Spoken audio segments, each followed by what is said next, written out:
হ্যাঁ, আমরা তো মেলায় এত বাদ্যযন্ত্র বিক্রি করেছি, যে কি বলবো তোমাকে। সেই জন্যই তো প্রসন্ন হয়ে তোমার জন্য, বিশেষ করে তোমার জন্য মিষ্টি নিয়ে এসেছি আমি। এই প্রথমবার আমি কানাইকে এত মন দিয়ে, এত ভালোবেসে কোনো কাজ করতে দেখেছি। ও কিন্তু ওদিকে মেলায় খুব পরিশ্রম করেছে মা। আচ্ছা, তোমার সখীদের একজন সাধারণ গোয়ালার সাথে আলাপ করে ভালোই লাগবে। সুপ্রভাত সখীরা। সখীরা চলো এখান থেকে ফুল তোলা যাক।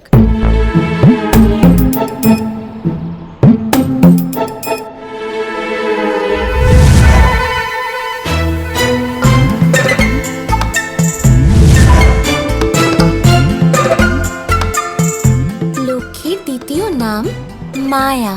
আবার ভুলে গেলে?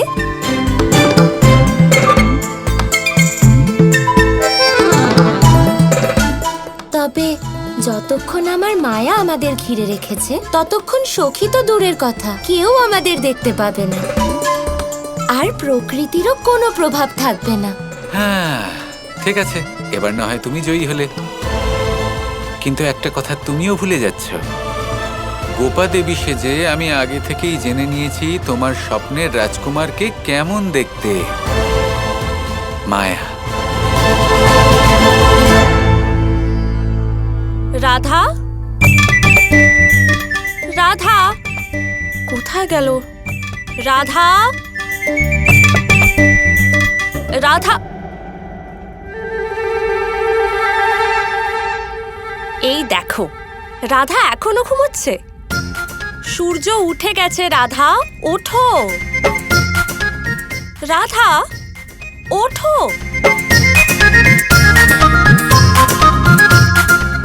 রাধা। কীর্তিদা দাঁড়াও, থাক না, আর একটু ঘুমোতে দাও না ওকে। হ্যাঁ, ক্লান্ত হয়ে গেছে। আর্য, আপনি তো ওর অভ্যেসটাই খারাপ করে দিয়েছেন। রাধাকে রাধা রানী করে রেখেছেন। যদি একজন বাবা তার মেয়েকে ভালো না বাসে, তাহলে কে বাসবে শুনি? হ্যাঁ, যদি কিছুক্ষণ পরেও না জাগে, তাহলে আমি নিজে এখানে এসে ওকে জাগিয়ে দেব। ঠিক আছে, বিশ্বাস করো। ঠিক আছে, যাওয়া যাক।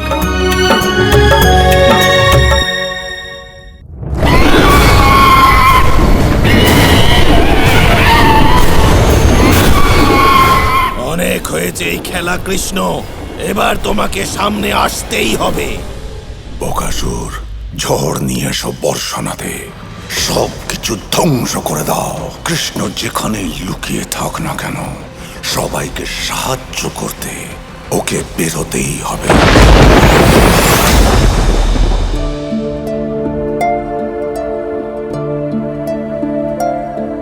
এদিকে পুজোর সময় হয়ে গেল, আর রাধা এখনো ঘুমোচ্ছে। মেয়েকে কিন্তু এতটাও আহ্লাদ দেওয়া উচিত নয় যে ও পুজো অর্চনা করার সময়টাই ভুলে যায়। ঠিক আছে, ঠিক আছে, আমি নিয়ে আসছি রাধাকে।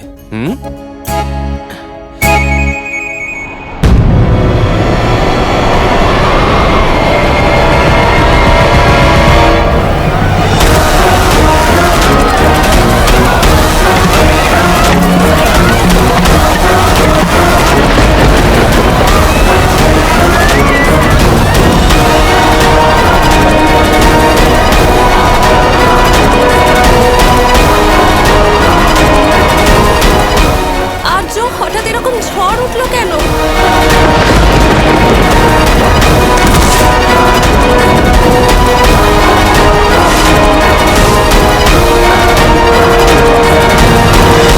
এবার বর্ষণাও সেইভাবেই নষ্ট হবে, যেভাবে অনেক বছর আগে গোকুল নষ্ট হয়েছিল। তুমি রাধার কাছে যাও, আমি এদিকে দেখছি।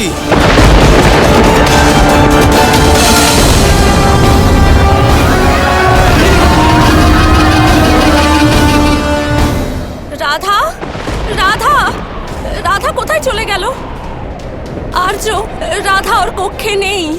তুমি বাড়িতেই থাকো। হ্যাঁ, আমি বাড়ির বাইরে গিয়ে দেখছি, ও আশেপাশে কোথাও আছে নিশ্চয়। না আর্য, আমিও আপনার সাথে যাব। যতক্ষণ না আমি রাধাকে দেখছি, আমি শান্তি পাবো না। ঠিক আছে, চলো, এসো আমার সাথে। কি যে করো রাধা, তুমিও না। দেখা করাতে ওদের সাথে, তোমার সখীরা আমার সাথে দেখা করে কত প্রসন্ন হতেন। আচ্ছা, সখীদের জন্য দেখছি তোমার খুব চিন্তা। তা নয় তো কি, সেটাই তো হওয়া উচিত। বেচারীরা সবসময় তোমার ভয়ে আতঙ্কিত হয়ে থাকে। কিছু একটা করতে হবে এই বিষয়ে। রাধা! এটা তো মায়ের গলা। আপনারা কোথাও রাধাকে দেখেছেন? না দিদি, আমি তো কোথাও দেখিনি। তুমি কি রাধাকে দেখেছো? না বৃষভান মশাই, আমি রাধাকে দেখিনি। রাধা কোথায় গেল? কোথাও খুঁজে পাচ্ছি না। কীর্তিদা, চিন্তা করো না, ওইখানেই কোথাও আছে। চলো খুঁজি ওকে। রাধা! রাধা! কৃষ্ণ, ওদিকে মা বাড়িতে তোমার জন্য অপেক্ষা করছেন।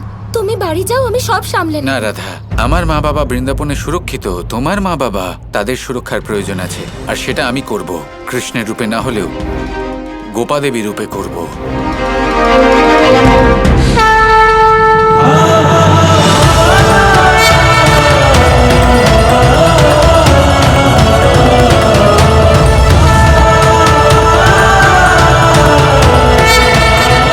চলো, তোমার মা বাবার কাছে যাওয়া যাক।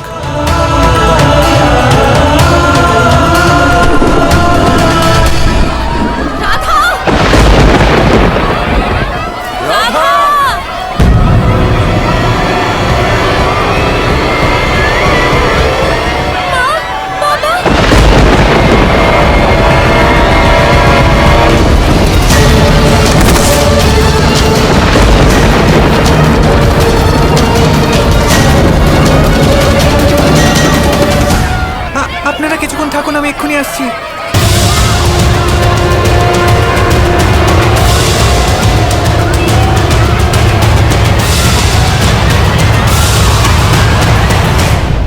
কি ব্যাপার কানাই? আমি মাত্র কিছুক্ষণের জন্যই বর্ষণা ছেড়ে গেছিলাম, আর এটা তুমি কি অবস্থা করলে এখানকার? এই পরিস্থিতিতে আপনি ব্যঙ্গ করছেন দাদা। এখন যান, এই সমস্যাটা আপনি সামলান, আমি এখানে সবাইকে সামলাচ্ছি। ঠিক আছে, এবার এই ঝড়কে আমি সামলাবো। এবার তো বর্ষণার প্রতিটি মানুষকে বাঁচানোর জন্য তোমাকে সামনে আসতেই হবে কৃষ্ণ। আর আমাদের সাক্ষাৎ হওয়ার আগে তোমার অন্য কারোর সাথে সাক্ষাৎ হতে চলেছে বকাসুর।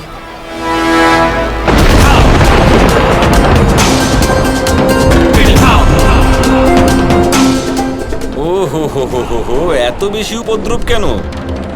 কিন্তু এই স্থান তো উপদ্রব করার জন্য নয় অসুর। দেখো, বহু সরল নিরীহ সজ্জন ব্যক্তিদের বাসস্থান এটা, আর সজ্জনদের এই বাসস্থান রক্ষার দায়িত্ব হলো আমার। সেজন্য তোমার এই উপদ্রবে আমাকে বাধা দিতেই হবে। তৈরি হয়ে যাও।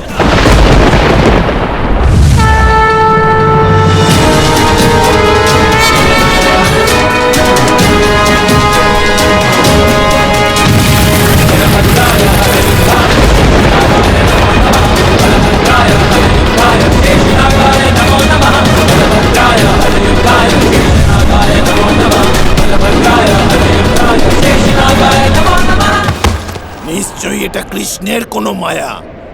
আমাকে ওকে অন্য কোনো উপায়ে বর্ষণা থেকে বের করতে হবে।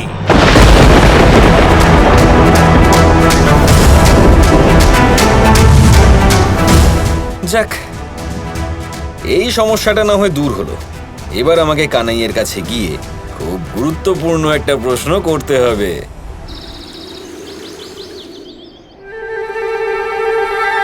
আরে এবার বলেই দাও কানাই, যে কাল রাধার সাথে তোমার প্রথম সাক্ষাৎটা কেমন হলো? কি কি- কি আর হবে, ভালোই হয়েছে। ও আমাকে নদী তটে ডাকলো, আমি গেলাম, দেখা করলাম, ব্যাস। আর কি? ব্যাস? আচ্ছা, তাহলে তো কাল অমাবস্যার রাতে আমি আকাশে যে অর্ধচন্দ্র দেখলাম, সেটা তার মানে আমার মনের ভ্রম ছিল, তাই না? হ্যাঁ, ভ্রম মানে ভ্রমই ছিল দাদা। কি এদিক ওদিকের কথা বলছেন আপনি? আমাকে এটা বলুন যে ওই যে অসুর এসেছিল, যার জন্য বর্ষণাতে এত বড় বিপদ ঘনিয়ে এলো, তার কি করলেন আপনি? ও, ওর চিন্তা তুমি ছেড়ে দাও। ওর মায়া আপাতত আমি নষ্ট করে দিয়েছি, কিন্তু আমি এটা দেখতে পেলাম না যে ও কে ছিল। বাতাসে এত ধুলো ছিল যে কিছু দেখতেই পেলাম না ঠিক করে। ওই অসুর কে ছিল? ওই অসুর ছিল বকাসুর। বকাসুর? তার মানে ওই সারস। হ্যাঁ দাদা, নিজের কর্মফল ভোগ করতে ওখানে এসছে। ওর গত জন্মের একটা সম্পর্ক আছে, ওই কারণেই। আপাতত ওকে ওর কর্ম করতে দিন, আমরা আমাদের ধর্ম পালন করি। ও আপাতত শুধু এটুকুই জানে যে আমরা দুজন এখানে আছি, আর কিছুই জানে না ও। নিশ্চয়ই ওকে আমাদের মামা শ্রী পাঠিয়েছেন। তার মানে হলো যে আরও একবার ও আক্রমণ করার চেষ্টা নিশ্চয়ই করবে।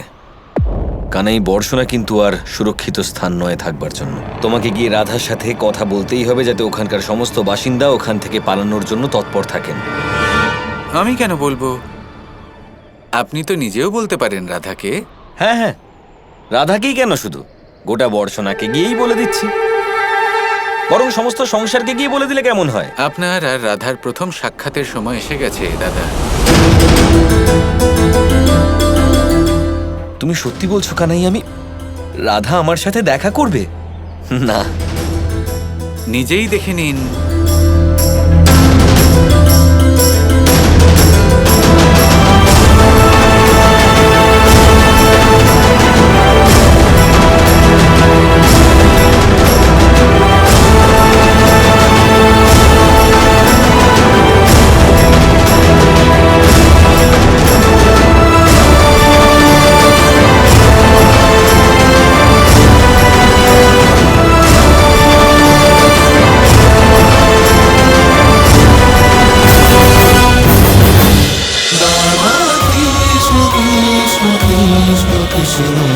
cholo, cholo, cholo, palta.